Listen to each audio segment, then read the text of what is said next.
Jim is no stranger to southern Chautauqua County and the Chautauqua County area, and certainly he's no stranger to all of us. Many of us has watched him on TV. Many have been on the sidelines and cheered at the stadium in Buffalo, but all of us will talk and remember the night we spent tonight with Jim Kelly. Jim Kelly has made his way all the way to the Hall of Fame in Canton, but he's the first to tell you that that trip started probably in a backyard playing catch with a family member, probably on a youth football program, and probably in a school program somewhere along the line, is what made Jim Kelly develop into a Hall of Famer, and to go on to recognize the thrill and the cheers of the audience and the crowd. But most of all, he's thankful not so much for that cheer, but he's thankful for family, he's thankful for community, and he's thankful that he has the opportunity, and he's proven to us many, many times with a Hunter Hope program, with the care for his community, and the exhibited love of his family, that Jim Kelly is a true Hall of Famer, a Hall of Famer of civilization. So let's welcome him to the podium tonight, Jim Kelly.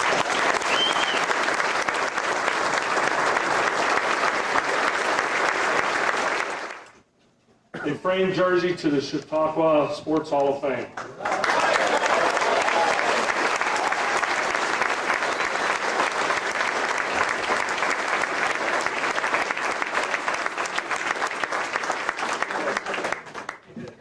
I was moving this microphone. What do you think, Doug Flutie was coming to talk tonight?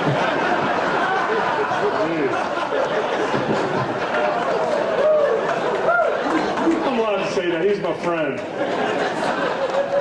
First of all, I just want to thank you very much for allowing me to come here. Thank Russ. And also to congratulate all the inductees, especially Waylon, because I am a skeet shooter and trap shooter, but not even in that wig. That is, I don't know if most of y'all understand how impressive those stats are, but I was in awe. And those are definitely worthy of Hall of Fame. That's worthy of top-notch Johnny Unitas Hall of Fame. Congratulations.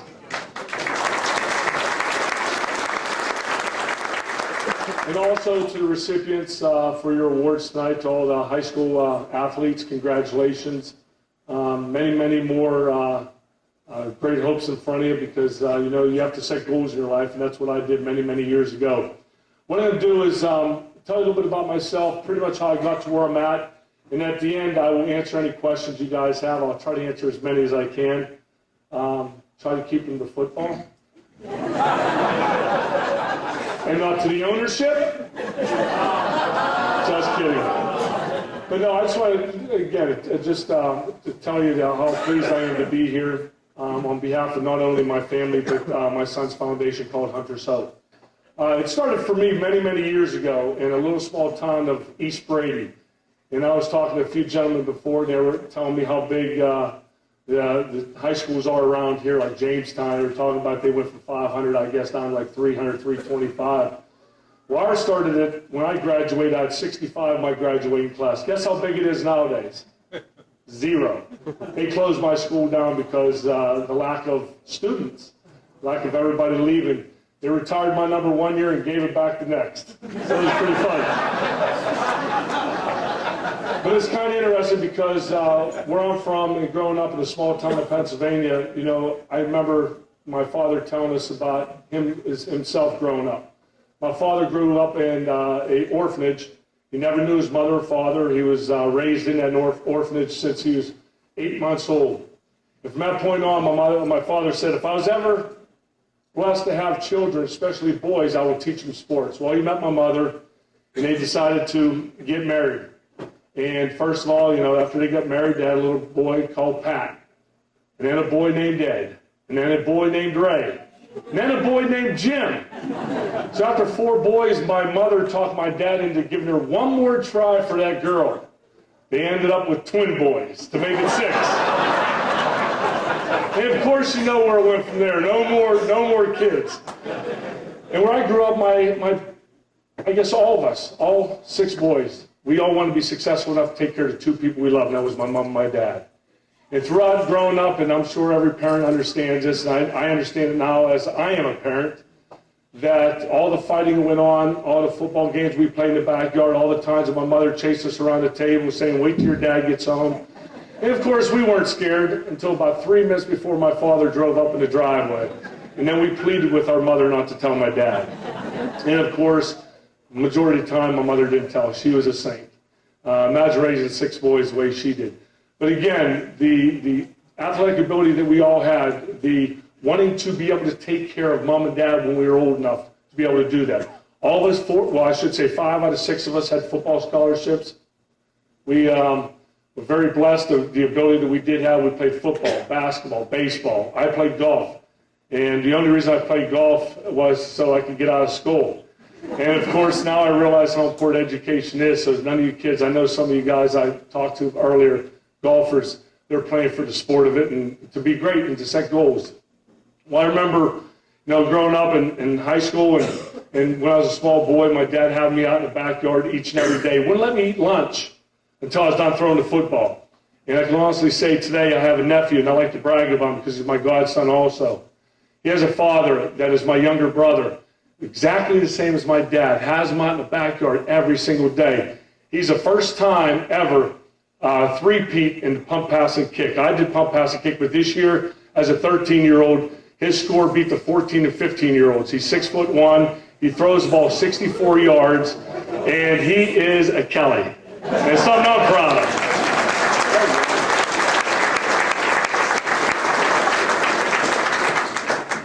Well, the thing about my life, and everybody, they see Jim Kelly and they think of all the great things. Trust me, from where I'm from and from what I've been through in my life, there's a lot of things that you're confronted with when you're growing up. The bottom line is it's what you do about them.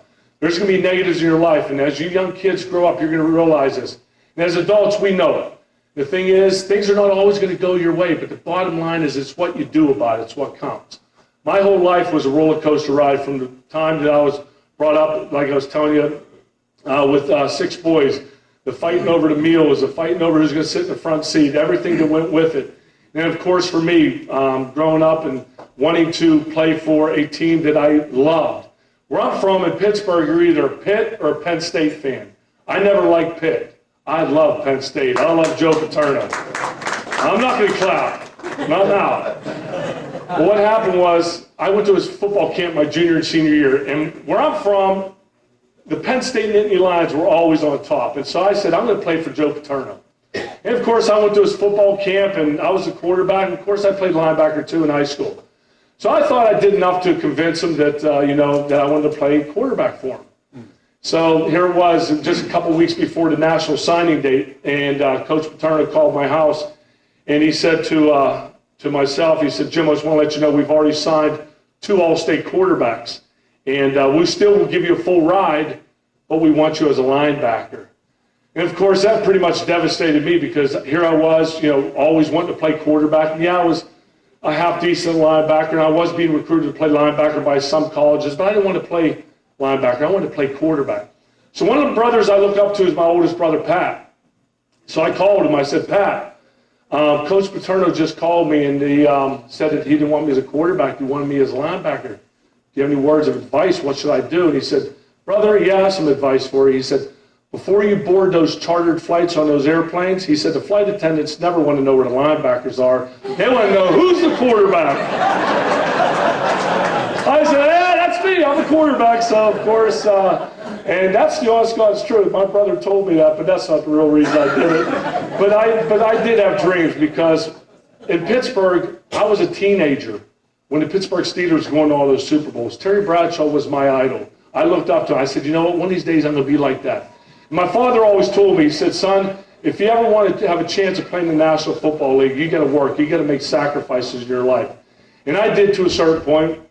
I went out there, I threw the ball extra, I did the extra things it took. But what my father told me at a young age really set me apart from a lot of the other kids. He said, son, he said, you can, when coaches tell you to go out there and throw the football or throw the baseball or shoot hoops, or I tell you to get out there in the backyard, he said, that's all fine and great. He said, but it's what you do when you're not told to do it. He said, well, I don't want to have to tell you to get out in the backyard every single day. You're going to have to do some of this on your own. So I just urge all those young athletes out there, listen up, because It's easy to do when people tell you to do it, but it's what you do when you're not told to do it. It's the extra that you have to go through, the extra, just bearing down on it. It's what's going to separate you. I mean, there's always going to be somebody bigger, stronger, and faster, but it's in your heart and how much you're willing to sacrifice, how much you're willing to work at it is what's going to put you at the top. And I know that's what a lot of the athletes nowadays, they had to work. Yeah, there's a lot of great athletes out there, maybe didn't quite have to work as hard, but trust me, there's more athletes out there that had to bust their tail to get where we're at. And of course, after Joe Paterno told me he didn't want me as a linebacker in Penn State, I went to the University of Miami. And right there is really where I learned the passing game with a coach by the name of Howard Schnellenberger and my passing coach, Earl Morrill. And I think most of the men out there know who Earl Morrill is, 1972 undefeated Dolphins. He was a quarterback throughout most of that season. But to fast forward ahead, here I was, of course, the ultimate goal I'm looking for is the National Football League. My dad, all he kept dreaming about was me playing close enough to his hometown in East Brady that him and all of his buddies could get a motorhome. I'd buy him a motorhome, and he'd go to tailgate parties. That's all my father ever thought about, was going to the tailgate parties and having all of his buddies there and being proud of his son. And, of course, Miami, it was great. I had first start, was kind of interesting because it's probably about the 7th game of my career in college. I was a redshirt freshman, and we're traveling to Penn State. Now, see, I'm backup quarterback, and I'm not starting yet. And we traveled to Penn State to play against Joe Paterno, and I'm backup, not thinking I was going to play, maybe do some mop-up duty. The Penn State Nittany Lions, I think, were ranked in the top 10. We get to Penn State, and about 2 hours before the game, Coach Schnellenberger came to me and said, Jim, we as a coaching staff decided we're going to start you today at quarterback. And I said, what? I'm used to playing in front of 1,000 people. I wasn't used to all this. And he said, yeah, we decided that you've earned the right to start at quarterback, and we're starting you today. First thing I did was excuse myself, and I went and I threw up for about 20 minutes. That's how nervous I really was. And we went on to upset Penn State that day, 26-10. My first 4 starts as a college football player were against Penn State, Alabama, Notre Dame, and Florida. And I came from a little small town, 10 times smaller than this little community right here. So for me, it was a blow. But I'll tell you what, I kept working. I worked even harder. All of a sudden, we're fast forward again. It's my senior year in college. I'm up for the Heisman Trophy with John Elway, Dan Marino, Herschel Walker, and here's Jim Kelly up for the Heisman. Never thought in a million days I'd win it, but I'll tell you what, I worked hard. Hey, you never know. And all of a sudden, it's the 4th game of the season. We're 3 wins and 1 loss, 5th game of the season going into playing against Virginia Tech. Of course, everything's going good. I drop back to pass, and everybody's covered, and all of a sudden, I scramble outside the pocket. And as everybody knows in this room, I'm not real fast on my feet. So what most smart quarterbacks will do as they're heading to the sideline, they'll run out of bounds, or, like my case, a lot of times they're not fast enough to get to the sideline, so you're supposed to slide. Well, when I knew I wasn't getting to the sideline, I decided maybe if I cut back, I might be able to score. I don't know what I was thinking. I faked the one guy out, but I didn't see the other guys coming from the other side. And I was blindsided, and I was put on my shoulder. I blew out every ligament in my right arm. They had to carry me off the field, and the next day I went through a 4.5-hour operation. They put 3 metal rods into my right arm, and when I came out of the emergency room and I came to, the doctor, first thing the surgeon said to me was, I hope you studied. I said, why is that? And he said, because we had to insert 3 metal rods into your right arm, and you may never get the range of motion back, so I hope you studied. And thank God I did. I mean, I was a pretty good student. I wasn't a straight A student, but I was pretty good. I graduated with a degree in business management. But from that point on, I was devastated. And the thing is, I had 2 brothers who moved down with me. They said, don't ever, ever let somebody tell you you can't do something. You're Kelly, put your mind to it, anything is possible. So what I did was, after I got my 3 metal rods out of my shoulder, I rehabbed my shoulder harder than I've ever worked out in my life. All right, now here we are, fast forward, it's the NFL draft. And it's not like it is today where everything's on ESPN and it's all, it's so publicized. Back then, I sat in my agent's house in a big recliner, and on the right arm of the recliner was my mother. On the left arm of the recliner was my father. And here I am watching the TV as Pete Rozelle gets up. And that's the same year John Elway was drafted the first pick, and he said he didn't want to play for the Baltimore Colts.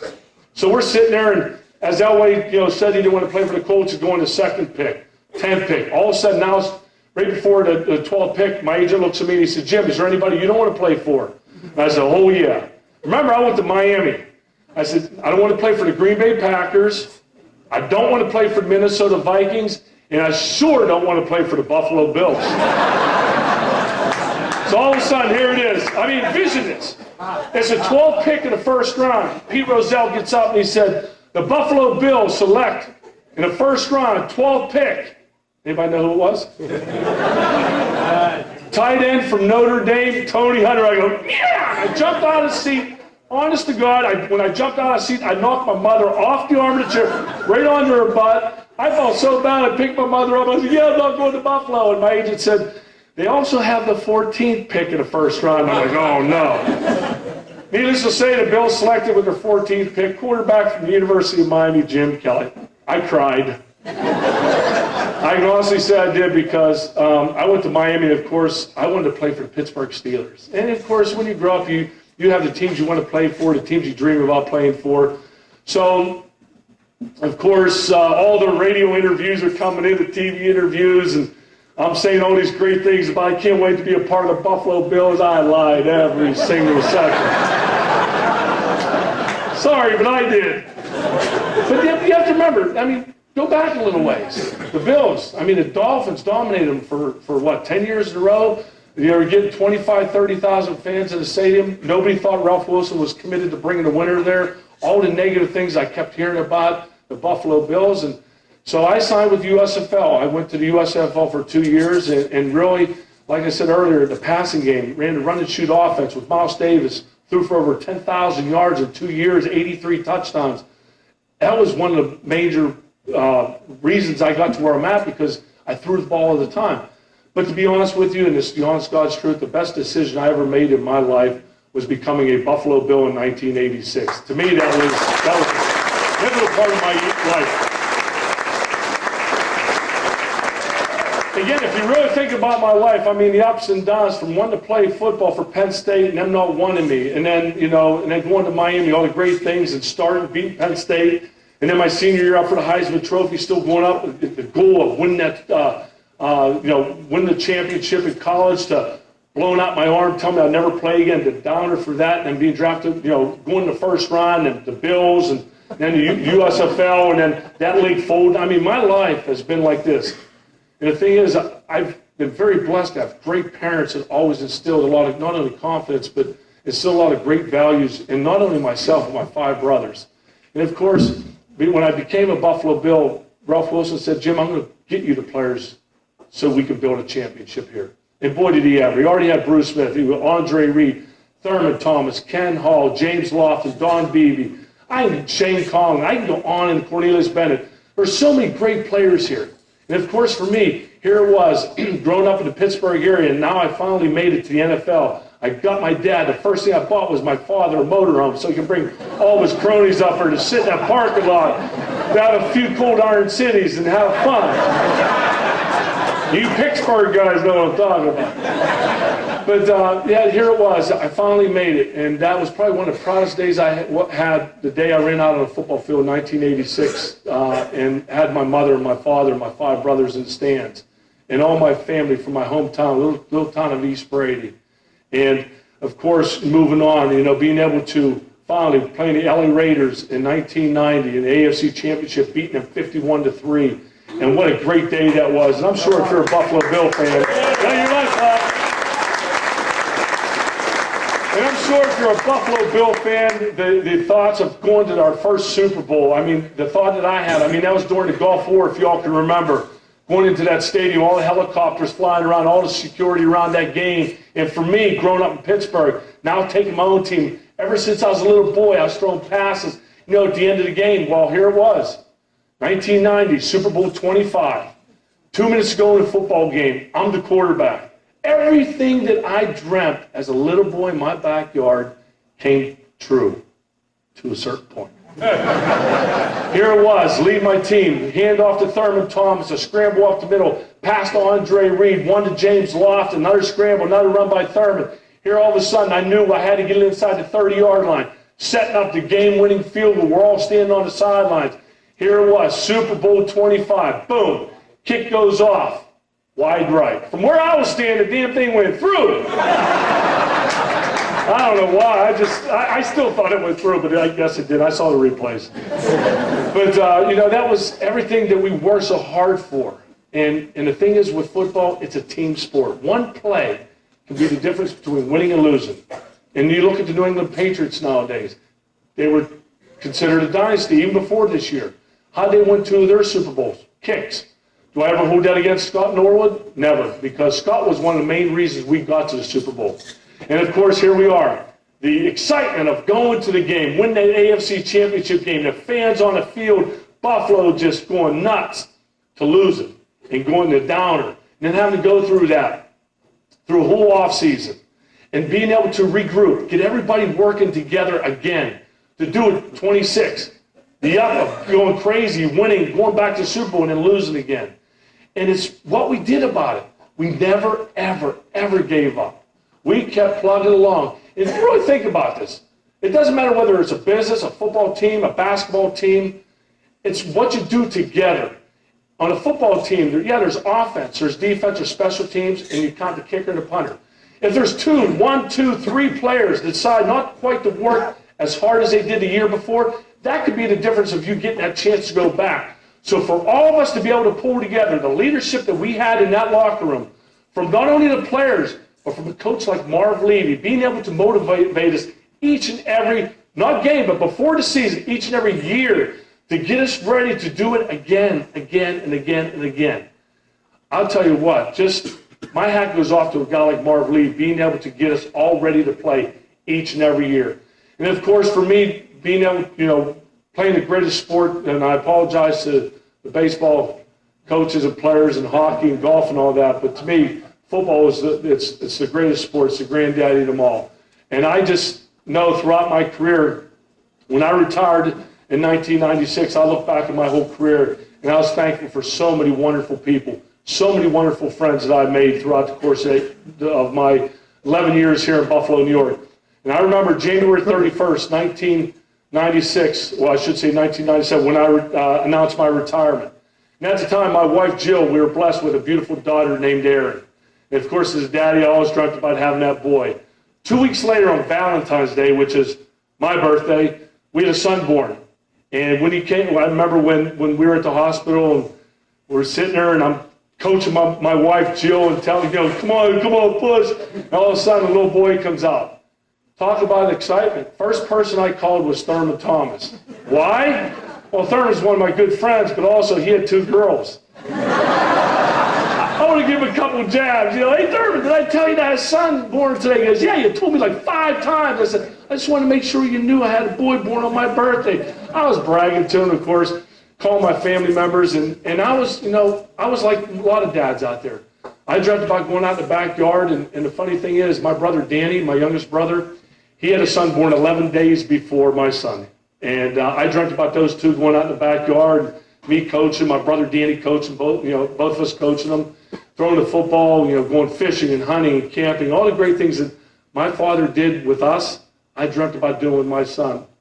But 4 months into his life, he was diagnosed with a fatal disease called Krabbe leukodystrophy. And real quickly, what that is, it affects the white matter in your brain. Pretty much everything we take for granted each and every day, the movement of your arms, your legs, your hearing, your sight, your swallowing, these children do not have any of those motor skills. The average life is only 14 months. But my son battled for 8.5 years, and he did pass away. But I'll tell you one thing. Ever since the day that I was picked to go into the Pro Football Hall of Fame, I dreamt through those 8 months, and I prayed every single night that if it was God's will, that my son Hunter would be there the day that I was inducted into the Pro Football Hall of Fame. And God did grant me that blessing. He was there that day, and that was the greatest moment of my life.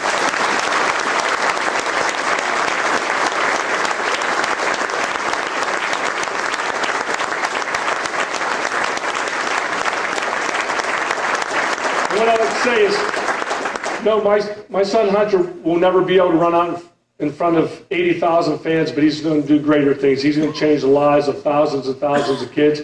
And through our foundation, we're going to do that, because what we're doing right now with universal newborn screening is to make sure that every child gets that chance to dream. And I don't know whether you know this, and I'm going to keep it brief here, but when you have a child, and this goes for all the grandparents out there too, you understand what I'm talking about. And for every mother out there, you know when you have a child, they do the heel prick, and they send that blood spot off to a lab. Well, every state in the United States is different on the amount of diseases they test for. The state of New York, when my son Hunter was born, only tested for 11 diseases. Mississippi, 44. Hawaii, 44. Every state is different. Texas, 9. And I said, this has to change. So me and my wife, we went to Albany, New York, and we talked to Governor Pataki. It took them 8 months to change the state of New York from 11 to 44, and the 45th disease added to the screen was my son's disease called Krabbe leukodystrophy. And we're not going to stop until every state in the United States tests for the maximum amount of treatable diseases, and that's 56 right now. We're not stopping because as a young boy, I was able to dream. I set goals for myself. There's I think it's 3,000 babies die every single year because they're born in the wrong state. If I have anything to do with it, I'll make sure that disappears, because if I don't do it, nobody else is going to do it. The government has too many other things to worry about than worry about, trying to change each and every state. But we're going to change it, and we're going to make sure, because I think everybody and every child deserves the right to dream like I was able to do. And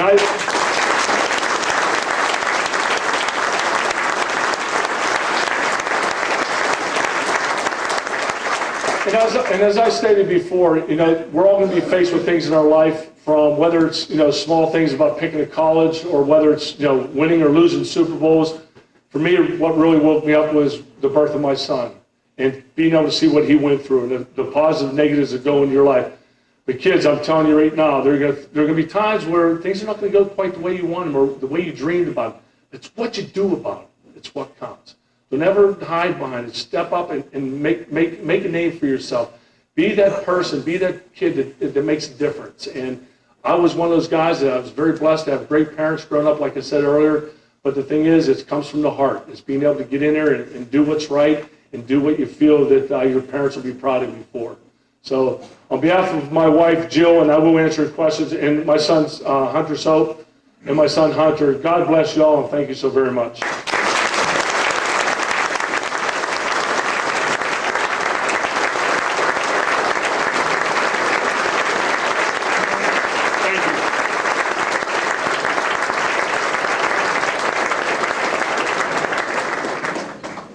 Jim, thank you very much. Jim said he would react to questions, but let's not have 400 and how many people we got here?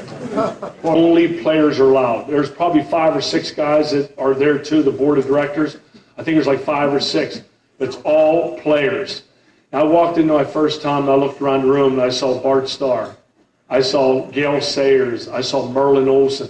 I mean, I thought more of Merlin Olsen than his Little House on the Prairie. And I'm just looking around the room and just seeing all these guys that I grew up idolizing and looking up to, and just in awe. And here all of a sudden, I'm one of them.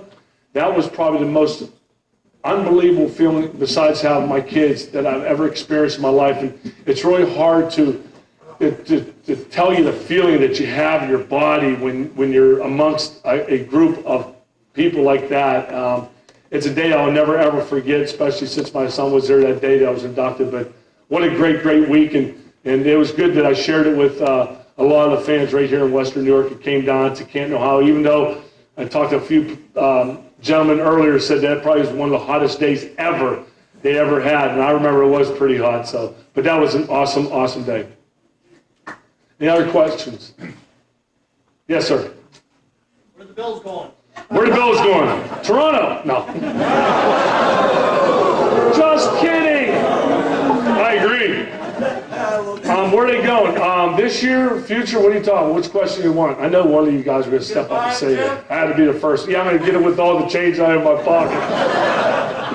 And I said this plenty of times before, as long as I'm a part of it, I'll make sure, I'll do whatever I can to make sure it stays in Western New York, because I'm a Western New Yorker. I'm made my home here. I'm staying here. This is my wife's from there. My foundation's here. I'll do everything in my power to make sure that Mr. Wilson can see the focus that I have to making sure this team does stay here. Yeah, I do know some gentlemen that are ready to step up to the plate, but we got to respect Mr. Wilson and what he stands for as far as how long he's kept the team here. And I know, and the only thing that bums me out, to be honest with you, is when I hear some fans gripe and complain about some of the comments Mr. Wilson has. You know, he's a feisty old man. He's got to air out every once in a while. And the thing about it, I really think about this. If he really wanted to leave, he would have done it a long time ago. Trust me. For him to keep this team in Buffalo, New York, when so many other people have come to him and want him to sell it to them so they can move it somewhere else, and for him to stay here, yeah, he's got to complain to a certain point, because if you really know the gist of all of it, he has a right to a certain point, to be honest with you. And my hat goes off to the guy for keeping the Buffalo Bills in this city since, wow, what is 1960? 1960. And I just hope it stays here for 50 more years. And I'll just tell you, put it this way. As long as I'm involved, I will go down fighting for everything that I believe in, and believe in the Buffalo Bills.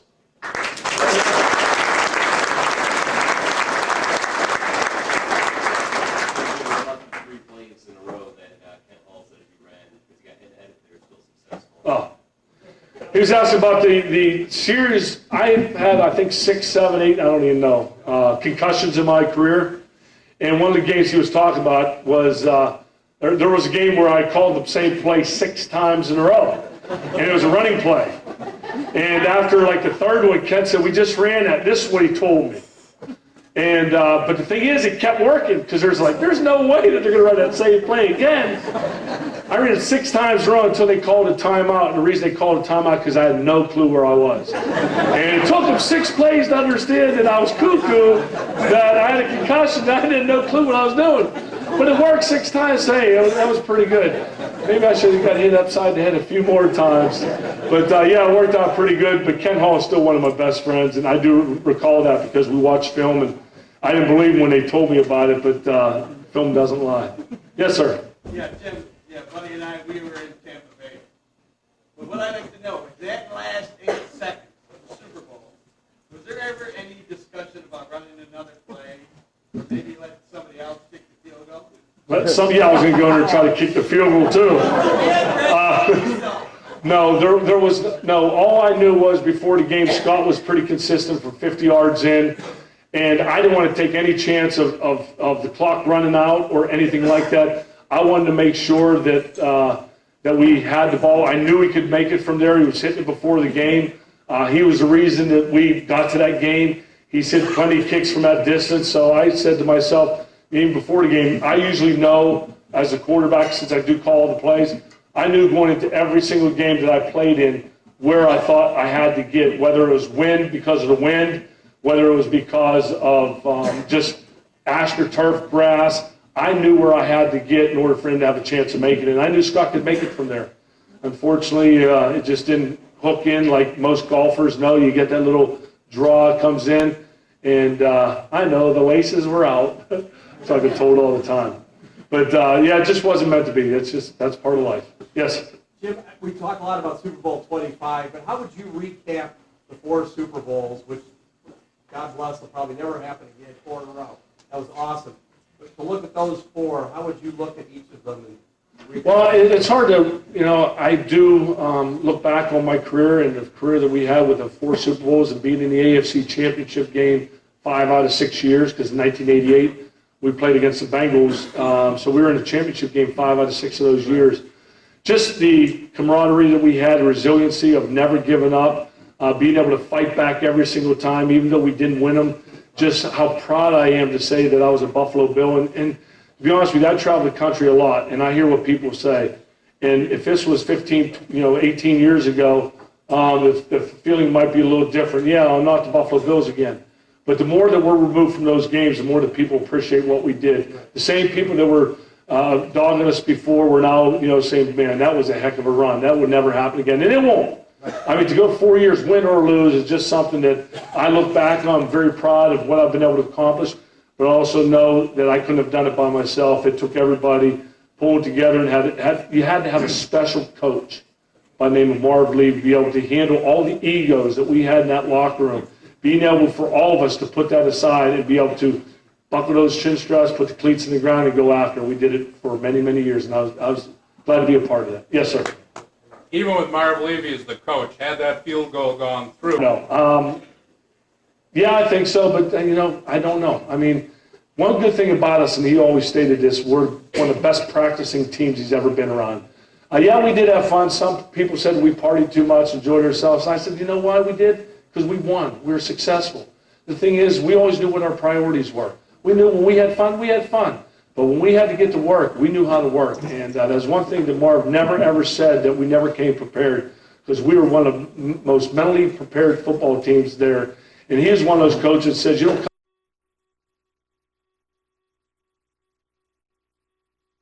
anything like you started, I think you'll be all right. I think you'll be a great commissioner. Yes? Last question. Who do you, of the era there, your teammates, who do you expect to join in? Well, right now we got me, Thurman Thomas, and Marv Levy, and James Lofton in the Pro Football Hall of Fame.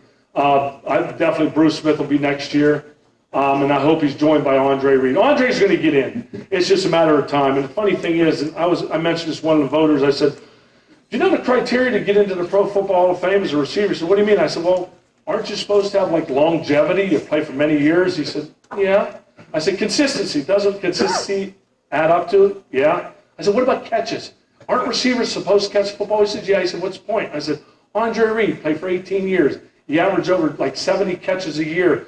And I played, I don't know how many Hall of Fames, but he's consistent each and every year.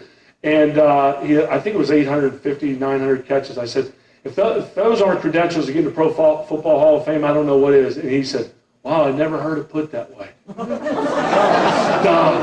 on, buddy. Jeez, it's unbelievable. But he will get in, and hopefully there's other guys deserve, but I don't think some of them will get in just because of we didn't win any of the Super Bowls. But I'll tell you what, there's a lot more deserving. But without a doubt, I think Andre Reed and Bruce Smith. So, all right, guys. Hey, again, thank you all very much. God bless, and take care.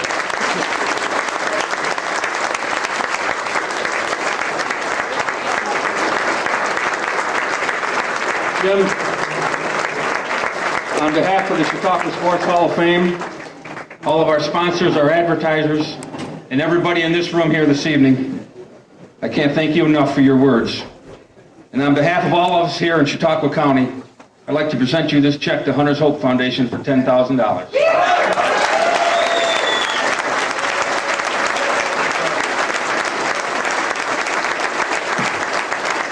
I know it's been a long evening, but if you want to learn more about what we're doing with our foundation, it's very simple. I know we were giving out some websites, but it's very easy. huntershope.org.